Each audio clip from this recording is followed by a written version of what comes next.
continuing in Isaiah. This week we're going to look at Isaiah chapter 5, the parable of the vineyard. A little bit easier to comprehend and grasp than our lesson last week. So we'll just start out in verse 1 and kind of walk through it and talk about it together. Feel free to speak up at any point. We'll start in verse 1. I will sing for the one I love, a song about his vineyard. My loved one had a vineyard on a fertile hillside. So just the first part of the verse here, showing reverence to God as the one I love, or my loved one, or your version might say beloved. And so the parable is not about some random person who has a vineyard and doesn't care for it, but it's talking about a relationship, the relationship of the writer to the one who runs the vineyard as a relationship of love. And so it's showing reverence to God from the beginning.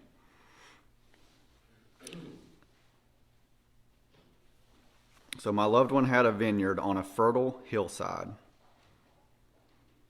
He dug it up and cleared it of stones and planted it with the choicest of vines.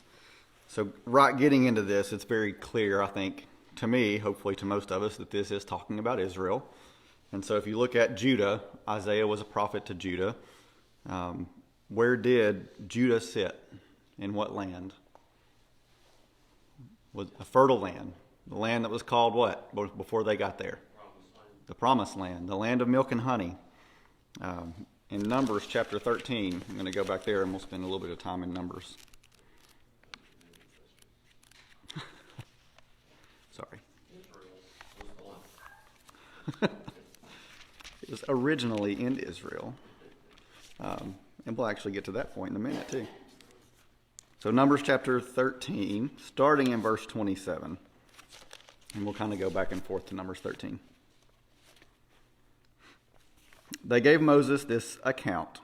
We went into the land which you sent us, and it does flow with milk and honey.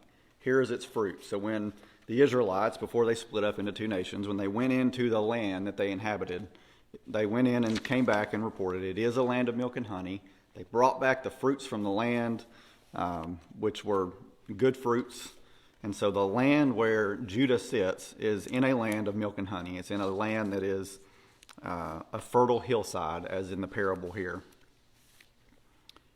So it said he dug it up and cleared it of stones and planted it with the choicest of vines. Again, back to Numbers chapter 13, verses 28 and 29. But the people who live there are powerful, and the cities are fortified and very large. We even saw descendants of Anak there. The Amalekites live near the Negev. The Hittites, Jebusites, and Amorites live in the hill country, and the Canaanites live near the sea and along the Jordan. And so God helped the Israelites when they came into the Promised Land to dig up the Promised Land. That's what the parable's talking about. They went in, they took over the lands, they dug it up to get it prepared for God's vineyard. And then to plant God's vineyard was going to take some toil. That's what they went through. The Israelites was the instrument, but God himself was the one that provided the victory for the Israelites in battle. And it says they cleared it of stones, and if you are a gardener, depending on what type of garden you have, rocky soil typically is not the best thing. One, it makes it harder to dig and to till up before you plant your garden, but also rocky soil can make it harder for certain plants to take root and absorb essential nutrients. And so if you look at it in the parable of God talking about the Israelites, what is that saying to us?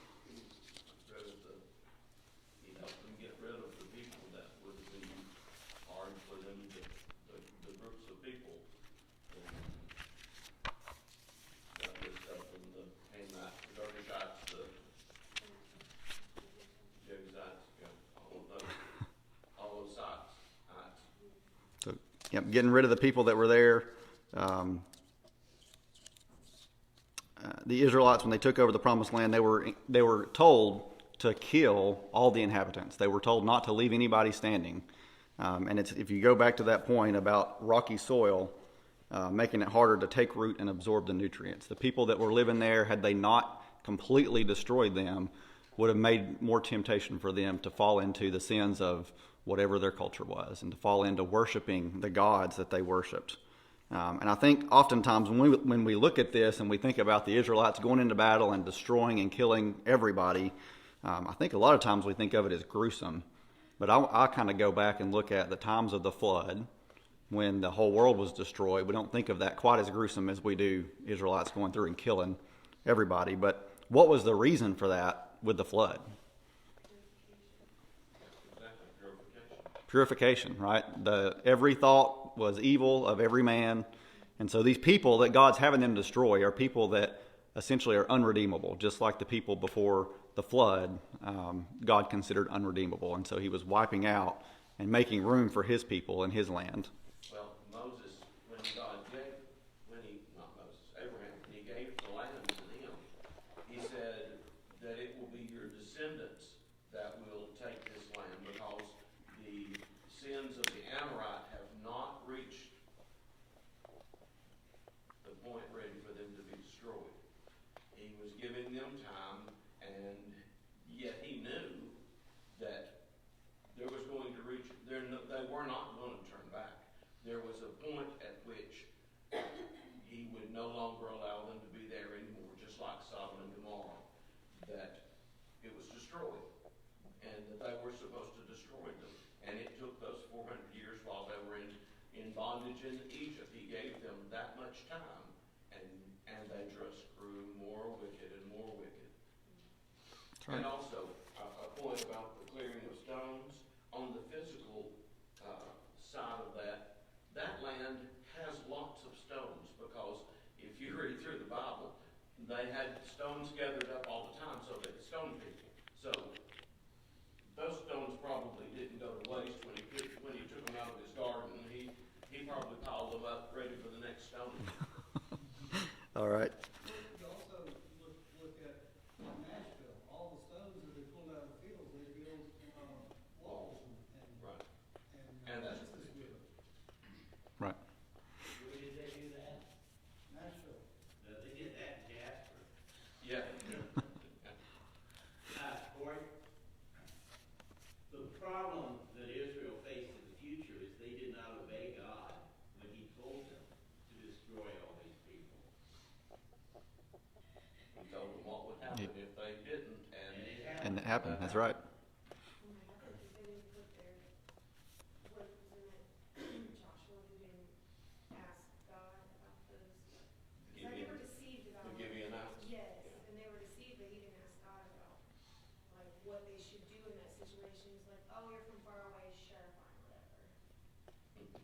Yep. Yeah. And so this was in the instructions before this happened in Deuteronomy chapter 20, verses 16 through 18. It says, "However, in the cities of the nations the Lord your God is giving you as an inheritance, do not leave alive anything that breathes. Completely destroy them, the Hittites, Amorites, Canaanites, Perizzites, Hivites, and Jebusites, as the Lord your God has commanded you. Otherwise, they will teach you to follow all the detestable things they do in worshiping their gods, and you will sin against the Lord your God." So this is instruction that they had before the time came. It was written word that they had to look at. So they knew what to do. And God gave them the victory every time. And all their victories, God gave them the victories. There were, you see that where they lost nobody, and the other army was completely decimated. And God sent the hornet ahead of them to drive people out beforehand. So Right. a large bunch of the people were gone already before they even got there. Right. So back to the parable of the vineyard. It says, after he dug it up and cleared the stones, he planted it with the choicest of vines. And so if you look at God taking the Israelites out of Egypt when he first starts to rescue them, and you look at this passage, he planted it with the choicest of vines. How many of those that came out of Egypt actually went into the promised land and got planted? 2. Joshua and Caleb. So God didn't plant his vineyard with vines that lacked faith in him. If we go back to Numbers chapter 13, verses 30 through 33. Then Caleb silenced the people before Moses and said, "We should go up and take possession of the land, for we certainly can do it." But the men who had gone up with him, talking about the spies, said, "We can't attack these people. They are stronger than we are." And they spread among the Israelites a bad report about the land that they had explored. They said, "The land we explored devours those living in it. All the people we saw there were of great size. They saw the Nephilim there, the descendants of Anak come from the Nephilim. We seemed like grasshoppers in our own eyes, and we looked the same to them." And so God didn't just let the Israelites that were taken captive or taken out of captivity in Egypt go straight into the promised land. There was that time in between where their faith showed that they didn't have faith in him. And so he planted his vineyard when they finally made it to the promised land with those who were faithful. He also didn't plant it with complainers who complained the whole way about food and water that was miraculously provided to them throughout the desert as they were escaping captivity. All these things that the Israelites forgot about, complained about, God did not plant them in his garden. So God was getting his garden ready for those that would be faithful to him. He was getting it in shape to be a bountiful garden. Those that put their faith in him enough to fight against the giants of the land that we read about in Deuteronomy chapter 20. I've lost Isaiah, just a second.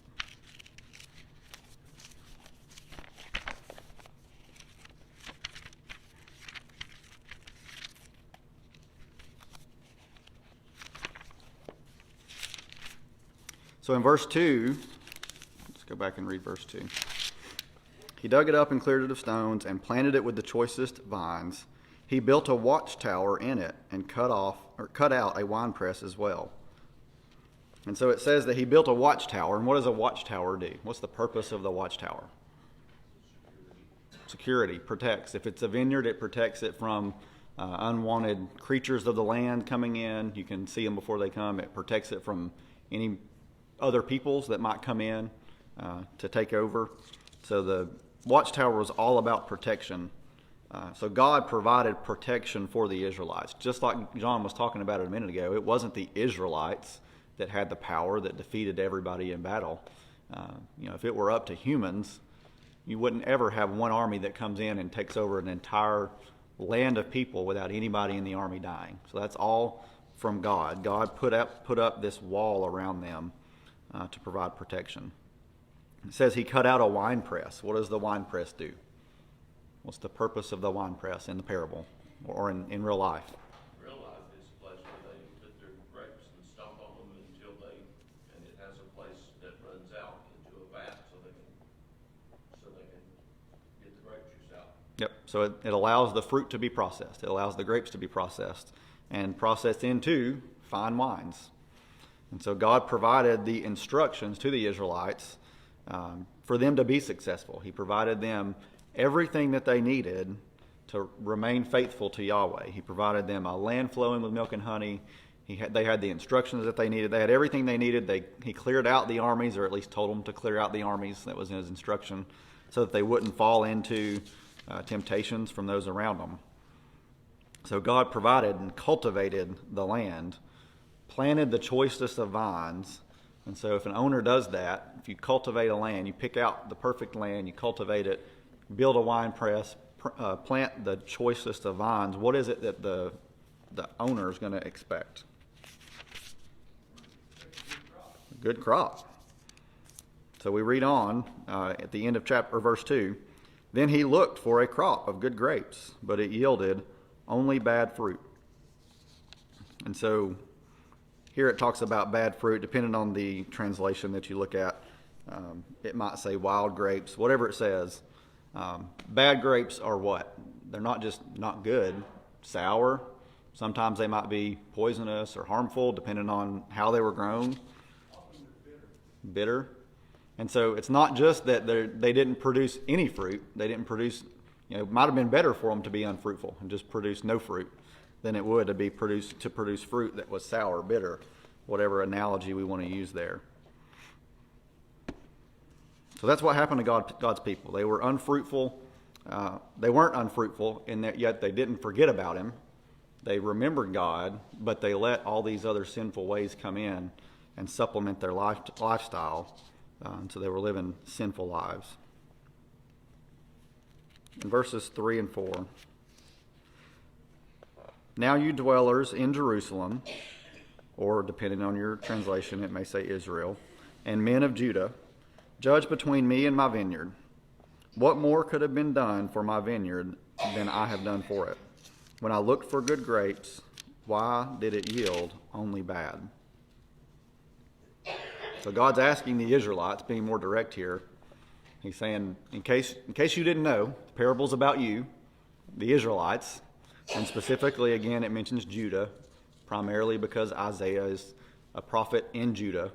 I do think it's not saying that the rest of the Israelites were not part of God's God's garden that he planted, but he's talking specifically to Judah through Isaiah.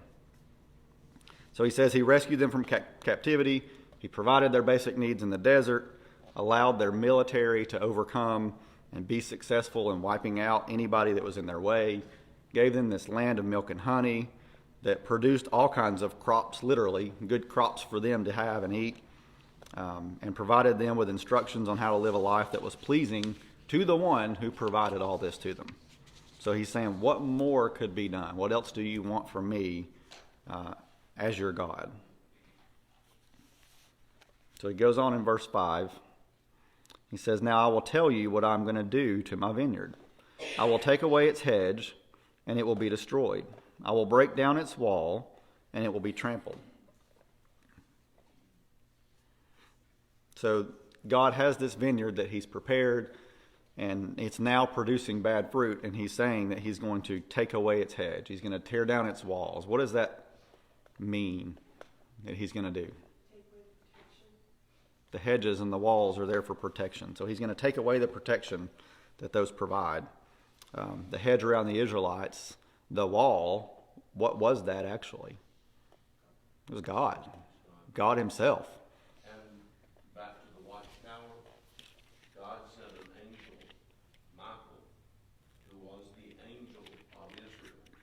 It was the angel, we assume Michael was the one that led them out. He put an angel before them and the cloud of fire. But we're told 2 or 3 times that he sent his angel before them. And Joshua, when Joshua took control, he said, he met the angel and he said, whose side are you on? Ours or theirs? And he said, I'm on the side of the Lord. And then other places we read that Michael was the angel for Israel. So he was he could have been the watchtower that was put there to help protect them too. Yep. And so God's telling them, or we know, as long as God is the watchtower, he's looking over his people, they're not going to be invaded. They're not going to have defeat. But as soon as God comes down from the watchtower, as soon as he tears down the hedges, tears down the walls, then he's decided he's going to essentially let the Israelites fend for themselves. He's no longer going to protect them. And so it's going to be human strength against human strength.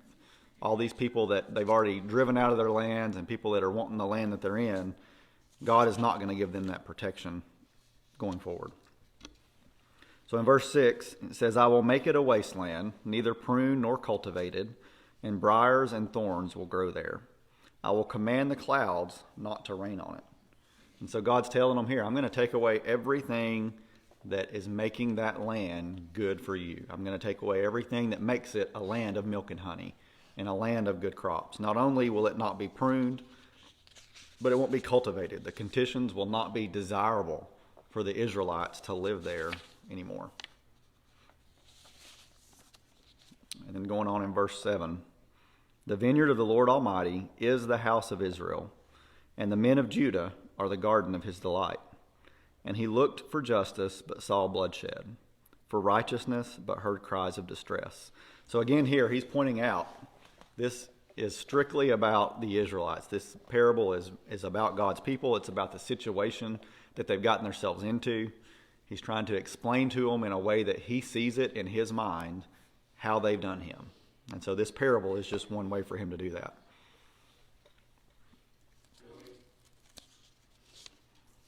If, as many people believe, the church is Israel today, the church is God's Israel, does this not describe what is happening in the modern church?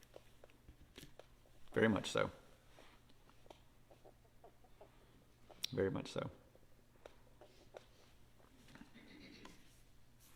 So then we move on to the passage. The rest of the passage is woes and judgments.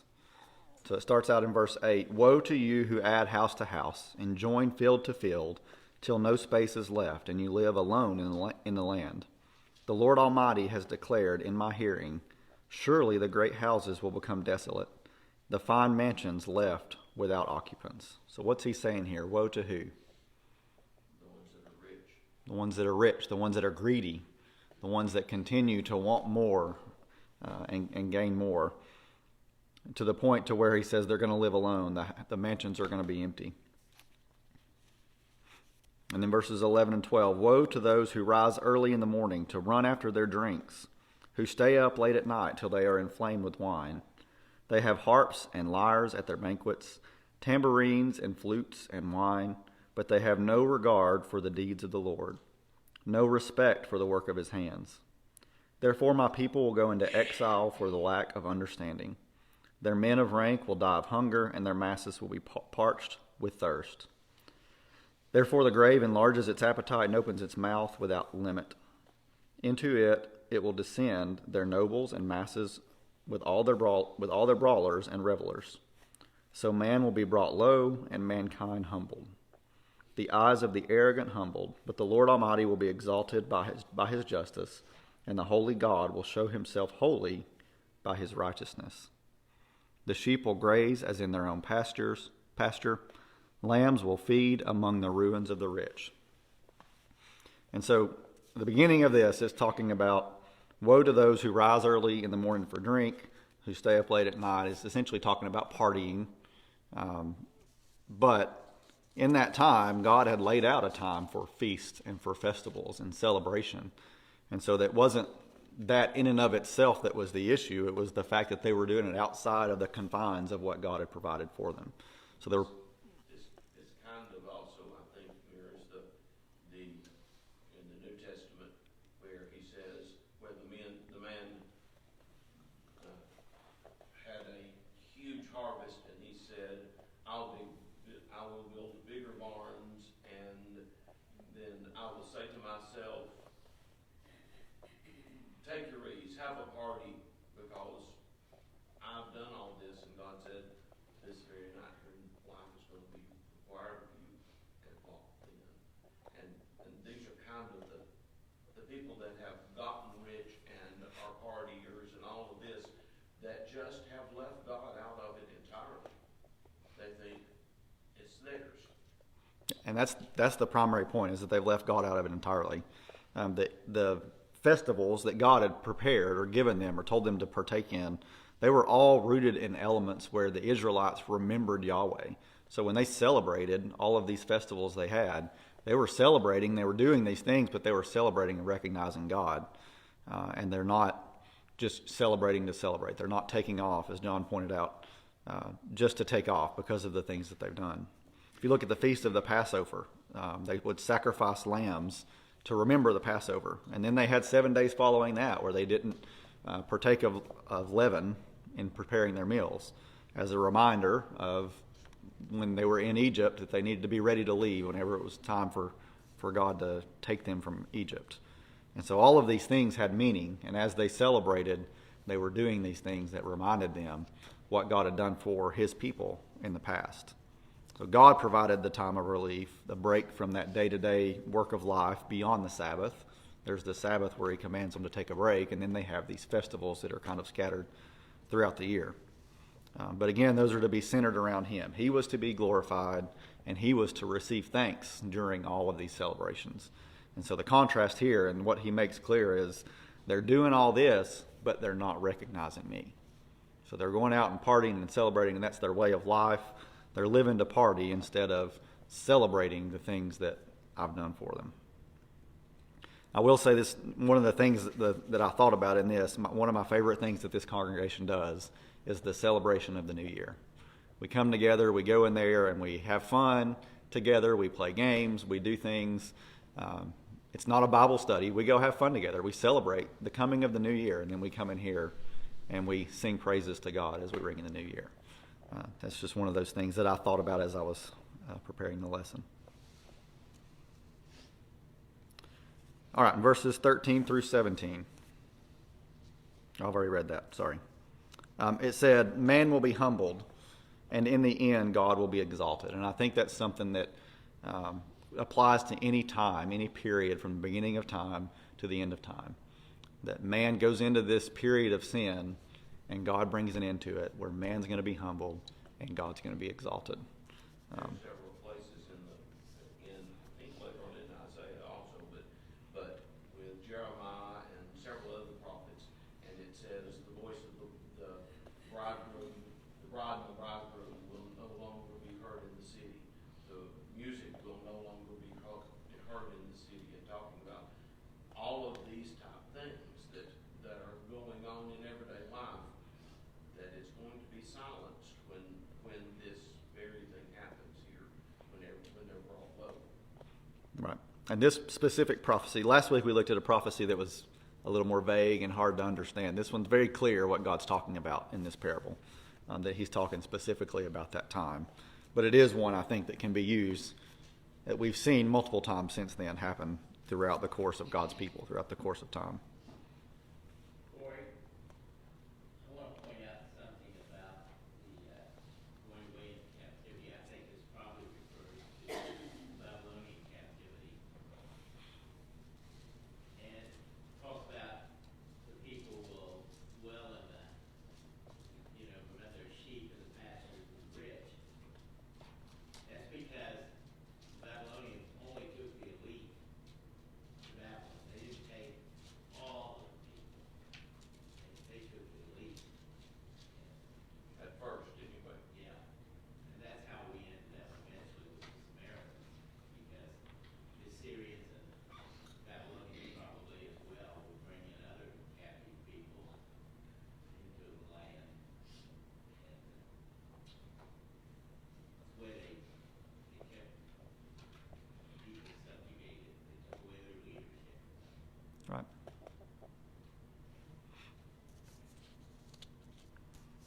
All right, in verse 18 and 19.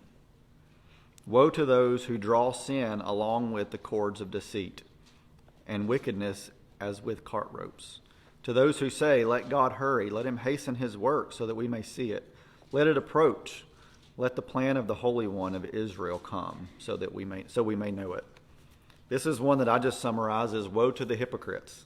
Those who put on the front that they're trying to do what God says, but they've got this lifestyle that they live that is full of sin that they're not regretful about.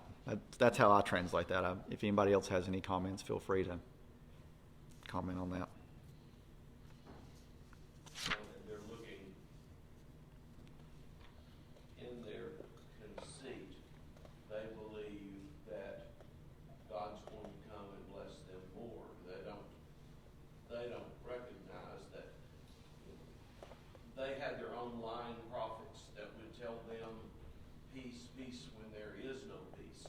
And so they were saying, let God come on because we're going to be blessed more, instead of just willingly blinded their eyes. Right. I think there's a strong parallel there too with the Pharisees at the time of Jesus.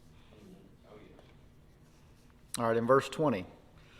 Woe to those who call evil good and good evil, who put darkness for light and light for darkness, who put bitter for sweet and sweet for bitter. So I think sometimes the good thing or the right thing to do isn't the popular thing. And so it's something that we have today, but it's something that's been here throughout time, is that the good or the right thing is harder to do, and so you may not do it, and you may say, well, that's not good eventually, or that's not right. Now, on the flip side, something evil might be attractive to the flesh. There are certain sins that are attractive to our flesh that even God's people fall into or are susceptible to. And so eventually what happens, and what's happened throughout time, is God's people recognize that other people that are God's people also are enticed by that. And eventually it turns into, well, if we all have this feeling, it must not be all that bad. So the evil becomes good, and good becomes evil. And absolutely, at this time, there are those things that are being glorified more and more in the last 15, 20 years, that things that were considered sins are now glorified, and it seems that there are those that would push the envelope on how far that way can we go, and it is not politically correct to say the emperor has no clothes or whatever. Just to call it out. It is not, you are a racist or a bigot or whatever they decide to call you. When people are canceled because they speak out, just in general, and not just big people, but us, anybody.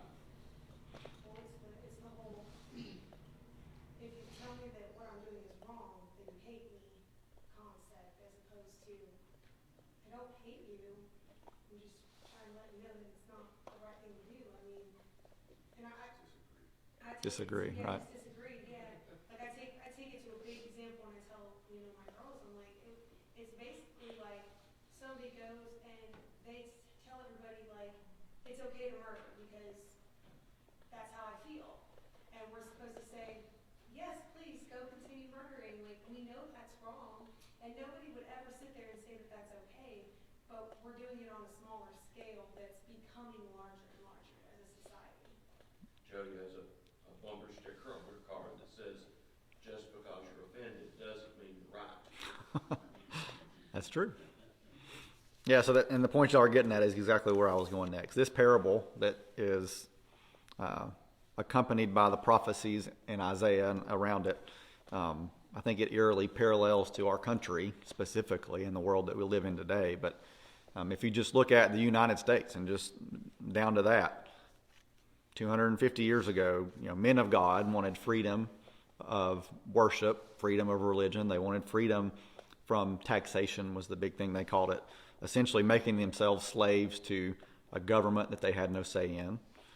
And so they escaped to a new land that had milk and honey, if you will. It was a very prosperous land.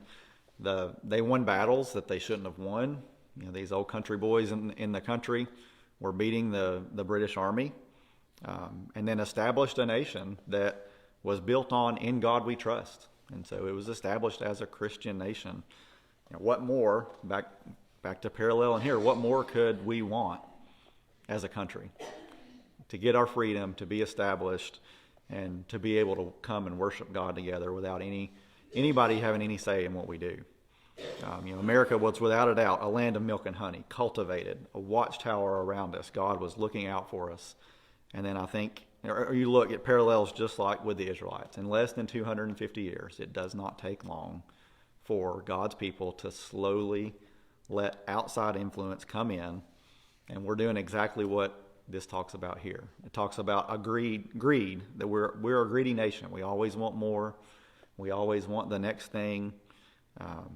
Even those who call themselves Christians spend more time partying and becoming intoxicated and all those things than they do with worship.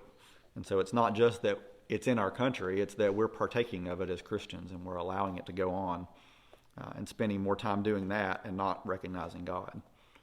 We've got churches full of people, the woe to the hypocrites, what I call woe to the hypocrites. People that present themselves one way on Sunday and then go live a life differently throughout the week with no regret. I always add that in, with no regret. It's as if your lifestyle is okay, because we are all sinful. We all fall short of the glory of God.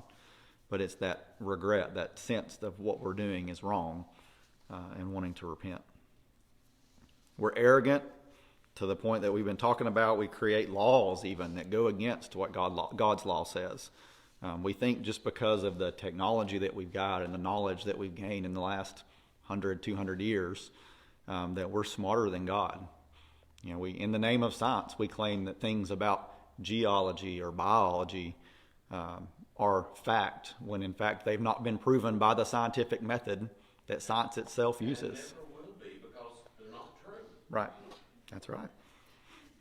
We celebrate those who look up to, or we celebrate and look up to those who are in Hollywood, who live a lifestyle that is not a Christian lifestyle. Those lifestyles that are filled with drug and alcohol abuse, sexual misconduct, all kinds of sinful life. We look up to that as a society, whereas 250 years ago, that wouldn't be even heard of. That wouldn't be anything that anybody looked up to.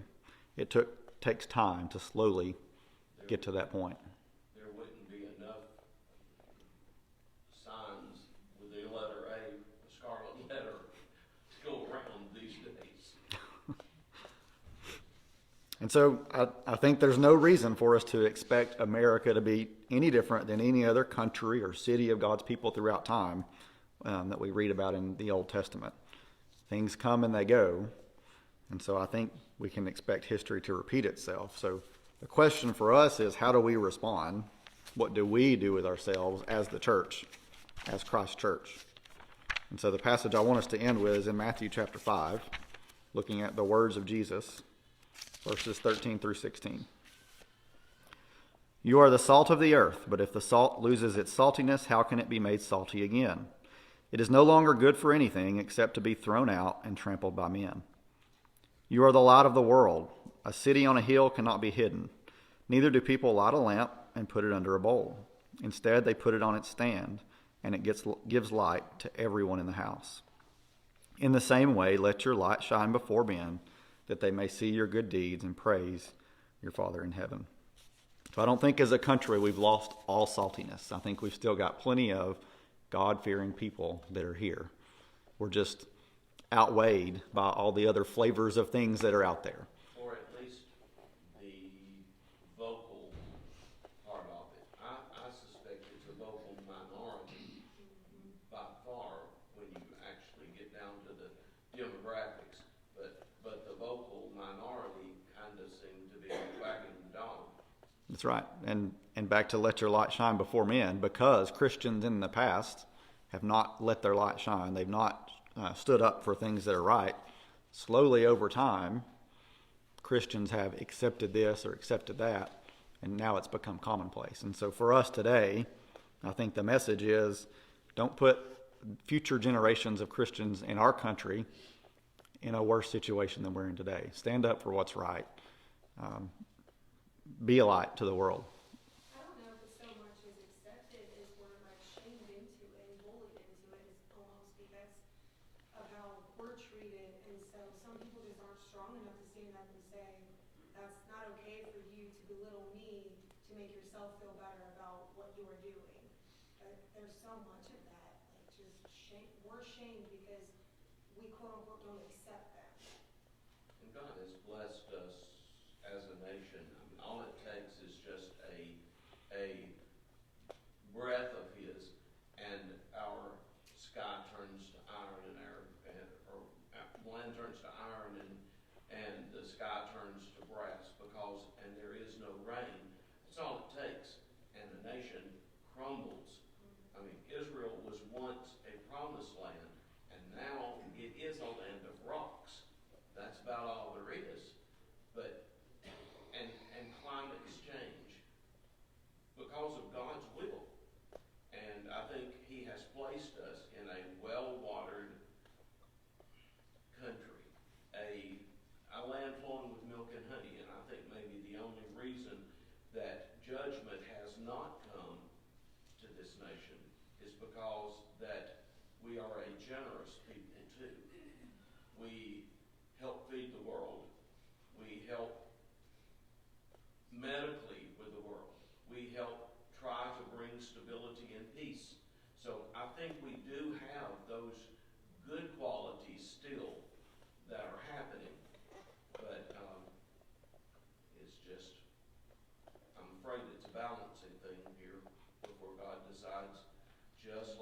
humbled every country before, that he may do the same with us if we don't change our ways.